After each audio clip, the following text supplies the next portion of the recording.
Bismillahirrahmanirrahim. Assalamualaikum warahmatullahi wabarakatuh. Selamat pagi, Ibu dan teman-teman semuanya. Kepada yang terhormat, Ibu Dr. Andi Haida MPD, selaku dosen pengampu mata pembelajaran IPS di SD kelas tinggi, dan teman-teman sekalian yang saya banggakan. Pada pagi hari ini, kami dari kelompok 7 akan melakukan presentasi mengenai jenis-jenis evaluasi pembelajaran. Sebelumnya, izin memperkenalkan diri, saya Isma Uliasana dengan nomor NIM 201450 selaku moderator yang akan memandu jalannya presentasi pada pagi hari ini. Baik, berikutnya saya akan memperkenalkan nama-nama anggota kelompok 7. Yang pertama ada Anissa Apriliani dengan nomor NIM 2001413.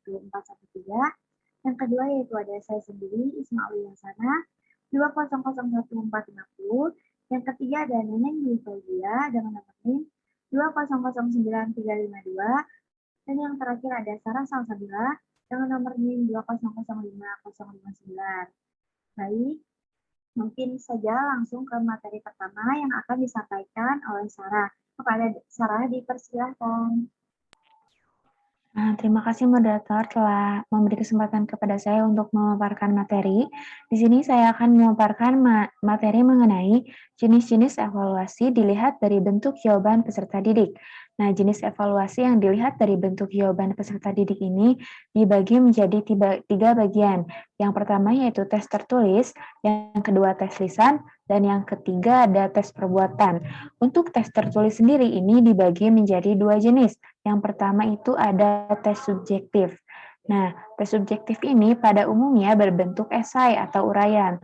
Tes berbentuk esai adalah sejenis tes kemajuan belajar yang memerlukan jawaban yang bersifat pembahasan atau uraian kata-kata.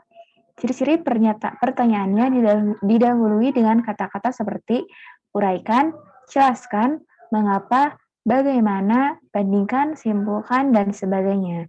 Jumlah butir soal dalam tes uraian biasanya tidak banyak, hanya sekitar 5-10 butir soal dalam waktu kira-kira 90-120 menit.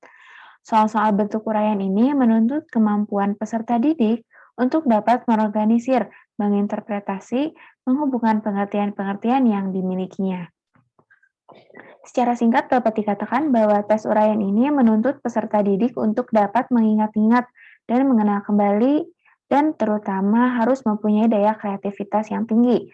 Tes subjektif ini dibagi menjadi dua jenis, yaitu tes uraian bebas dan tes uraian terbatas. Tes uraian bebas ini merupakan bentuk tes yang memberikan kebebasan kepada peserta didik untuk mengorganisasikan dan mengekspresikan pikiran dan gagasannya dalam menjawab soal tes. Jawaban peserta didik bersifat terbuka, fleksibel, dan tidak terstruktur. Contohnya adalah sebutkan dan jelaskan macam-macam jaringan sistem berdasarkan letaknya. Nah, peserta didik ini diberi kebebasan untuk menjawab menurut gaya bahasa dan gaya kognitifnya masing-masing, sesuai dengan kemampuan mengingat mereka. Dengan demikian, maka keterampilan mengekspresikan pikiran dalam bentuk tertulis akan besar sekali kontribusinya dalam soal ujian tipe seperti ini. Bentuk soal seperti ini baik untuk mengukur hasil belajar pada tingkatan aplikasi, analisis, evaluasi, dan kreativitas. Selanjutnya yaitu uraian terbatas ini merupakan bentuk tes yang memberikan batasan-batasan atau rambu-rambu tertentu kepada para peserta didik dalam menjawab soal tes. Batasan tersebut mencakup format, isi, dan ruang lingkup jawaban.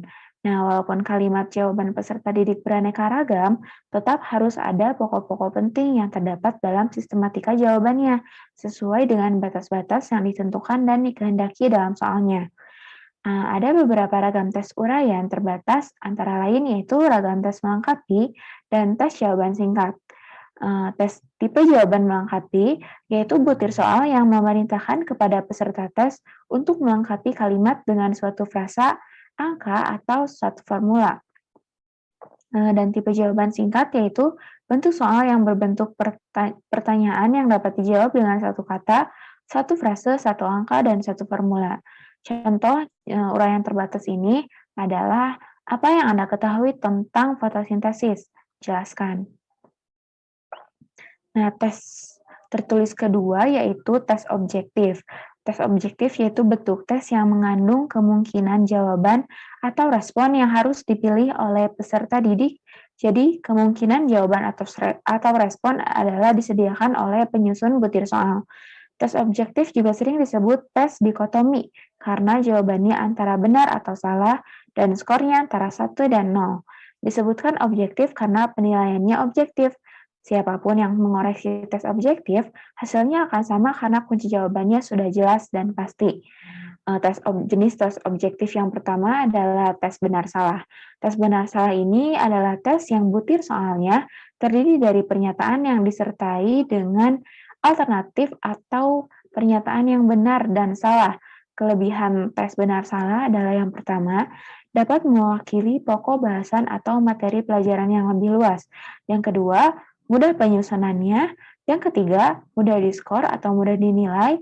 Dan yang terakhir adalah merupakan instrumen yang baik untuk mengukur fakta dan hasil belajar secara langsung, terutama yang berkaitan dengan ingatan.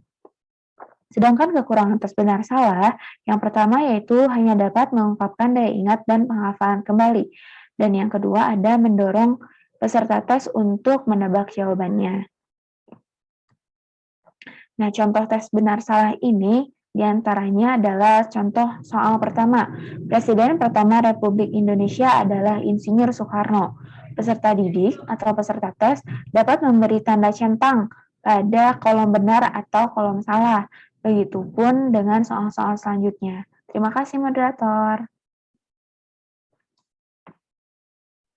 Baik, terima kasih kepada Sarah yang telah memaparkan materinya.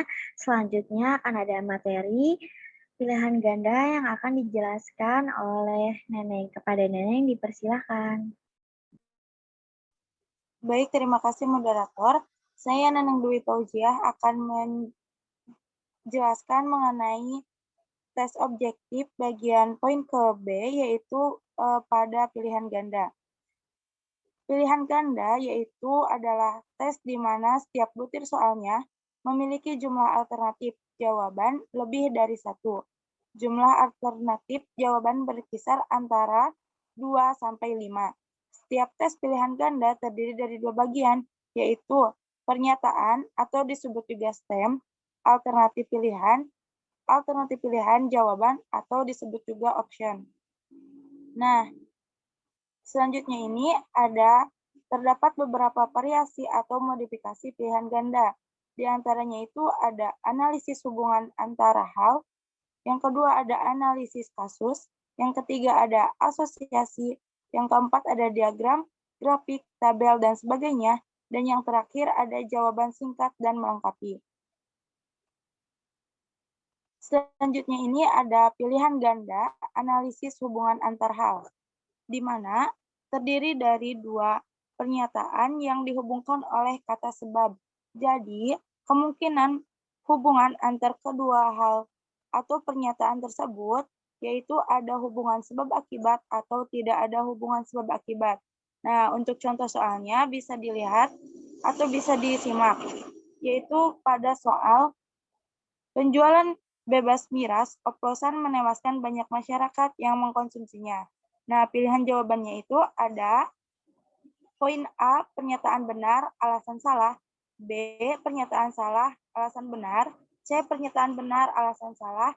D, pernyataan salah dan alasan salah. Yang kedua ini ada pilihan ganda analisis kasus, di mana pilihan ganda analisis kasus ini peserta tes ini dihadapkan pada suatu kasus yang disajikan dalam bentuk cerita, peristiwa, atau sejenisnya. Kemudian diajukan pertanyaan dalam bentuk melengkapi pilihan. Jadi untuk menyelesaikannya ini, anak-anak harus melihat terlebih dahulu kasus yang disajikan. Untuk contoh soalnya yaitu pada hari Minggu 17 Oktober tahun 2020 telah terjadi peristiwa alam berupa hujan lebat, di mana Sungai Cipalubuh meluap sehingga menyebabkan banjir di Kecamatan Pamengpeuk dan menggenangi rumah setinggi 50 cm. Untuk pertanyaannya itu, apa yang menyebabkan banjir di Kecamatan Pamengpeuk? Untuk pilihan jawabannya itu ada poin A, menumpuknya sampah, B, meluapnya air selokan, C, C. Hujan, D. Meluapnya Sungai Cipalebuh karena hujan lebat. Nah, selanjutnya ini poin ketiga yaitu pilihan ganda asosiasi, di mana struktur soalnya sama dengan melengkapi pilihan.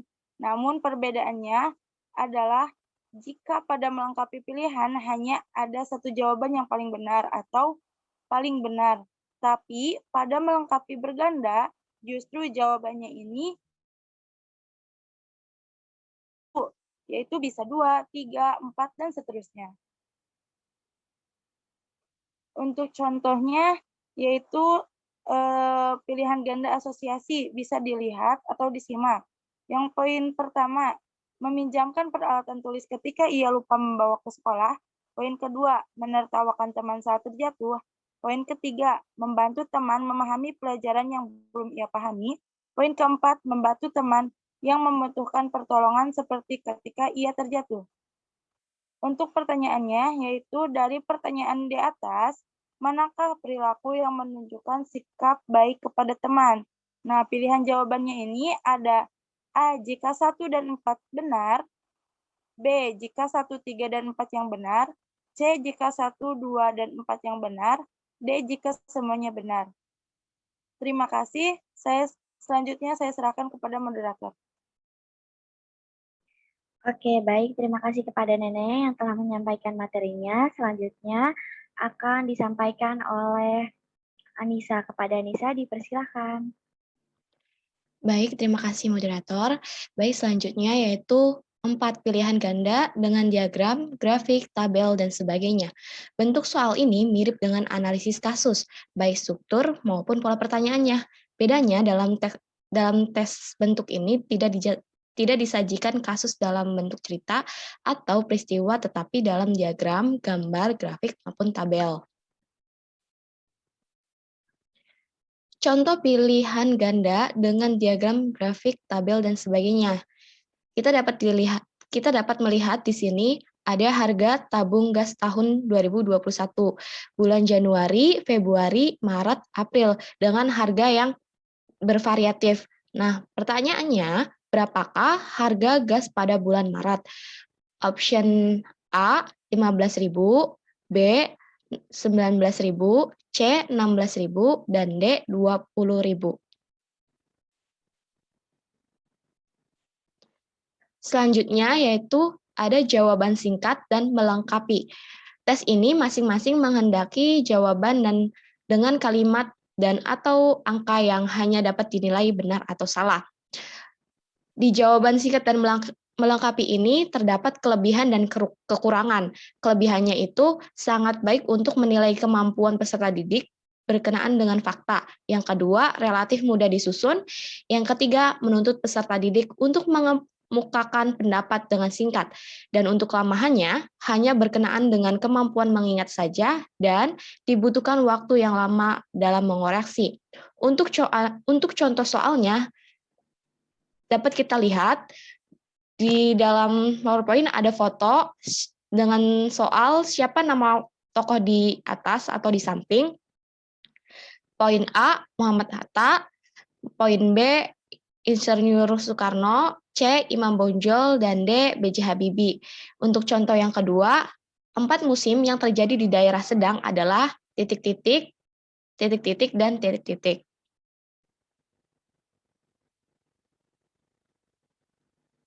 Selanjutnya yaitu tes menjodohkan. Ada beberapa istilah yang digunakan untuk menunjukkan tes menjodohkan ini, seperti memasangkan atau mencocokkan.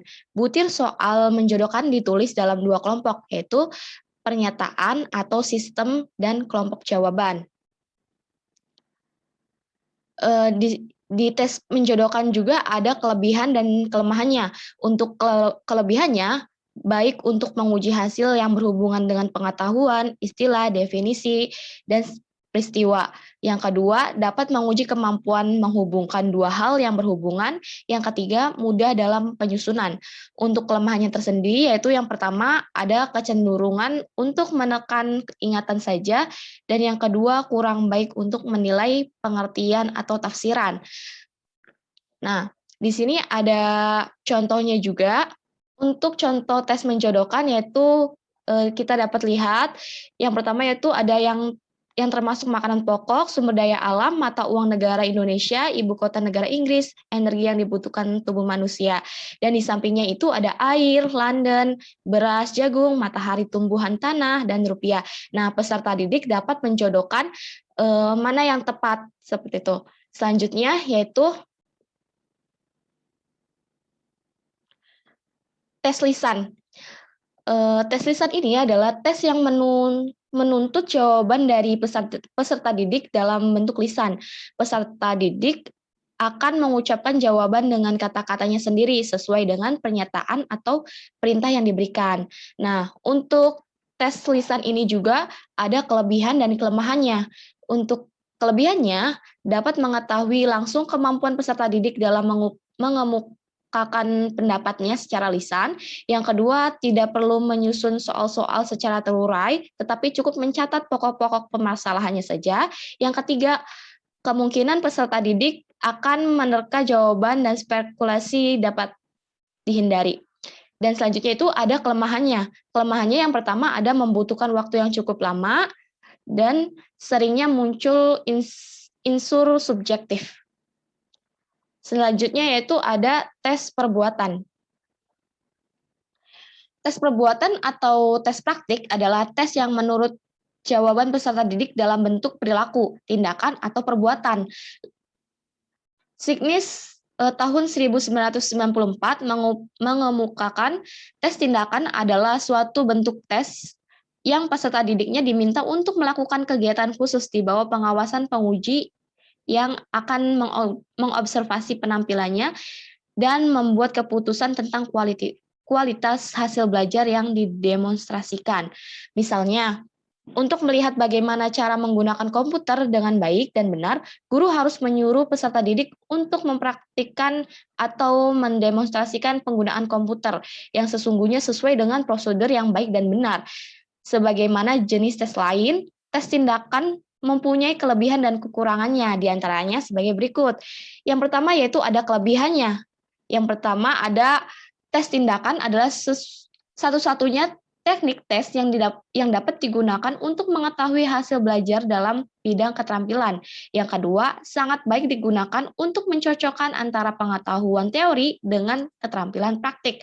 Yang ketiga, dalam penggunaannya, tidak mungkin peserta didik akan mencontek. Dan yang terakhir, ada guru dapat lebih mengenal masing-masing karakter peserta didik. Selanjutnya itu ada kelemahannya. Kelemahannya yang pertama, memakan waktu yang lama. Yang kedua, dalam hal tertentu membutuhkan biaya yang sangat besar. Yang ketiga, cepat membosankan. Dan yang terakhir, membutuhkan syarat pendukung yang lengkap baik waktu, tenaga, maupun biaya. Dari saya sekian, kembalikan ke moderator. Baik, terima kasih kepada Nisa yang telah memaparkan materinya. Materi selanjutnya akan disampaikan oleh saya sendiri, yaitu dengan ditinjau dari segi kegunaan. Ditinjau dari segi kegunaan, untuk mengukur siswa terdapat 3 macam tes, yaitu ada tes diagnostik, tes formatif, dan tes sumatif. Next. Tes diagnostik adalah tes yang digunakan untuk mengetahui kelemahan-kelemahan siswa, sehingga berdasarkan kelemahan tersebut dapat dilakukan pemberian perlakuan yang tepat. Secara umum, tes ini disebut penjajakan masuk atau dalam istilah Inggris entering behavior test. Ini dilakukan untuk mengukur tingkat penguasaan pengetahuan dasar untuk dapat menerima pengetahuan lanjutannya. Oleh karena itu, tes ini juga disebut prasyarat tes atau pre-request test. Tes ini juga berfungsi sebagai tes penempatan placement test. Nah, yang kedua ada tes formatif. Dari arti kata form merupakan dasar istilah formatif, maka evaluasi formatif dimaksudkan untuk mengetahui sejauh mana siswa telah terbentuk setelah mengikuti sesuatu program tertentu. Evaluasi formatif atau tes formatif diberikan pada akhir setiap program. Tes ini merupakan post-tes atau tes akhir program. Nah, yang terakhir ada tes sumatif. Evaluasi sumatif atau tes sumatif dilaksanakan setelah berakhirnya pemberian kelompok program atau sekelompok program yang lebih besar dalam pengalaman di sekolah, tes formatif dapat disamakan dengan ulangan harian, sedangkan tes sumatif dapat disamakan dengan ulangan umum yang biasanya dilaksanakan pada akhir semester. Next. Nah, materi selanjutnya ada ditinjau berdasarkan aspek pengetahuan dan keterampilan. Yang pertama ada tes kemampuan dan yang kedua ada tes kecepatan. Tes kemampuan, power test, adalah prinsip tes kemampuan tidak adanya batasan waktu dalam pengerjaan tes. Jika waktu tes tidak dibatasi, maka hasil tes dapat mengungkapkan kemampuan peserta didik yang sebenarnya. Next. Yang kedua ada tes kecepatan atau speed test. Aspek yang diukur dalam tes kecepatan ini adalah kecepatan peserta didik dalam mengerjakan sesuatu pada waktu atau periode tertentu. Pekerjaan tersebut biasanya relatif mudah karena aspek yang diukur benar-benar kecepatan, bukan aspek lain. Mungkin materi dari kelompok kami cukup sekian. Terima kasih.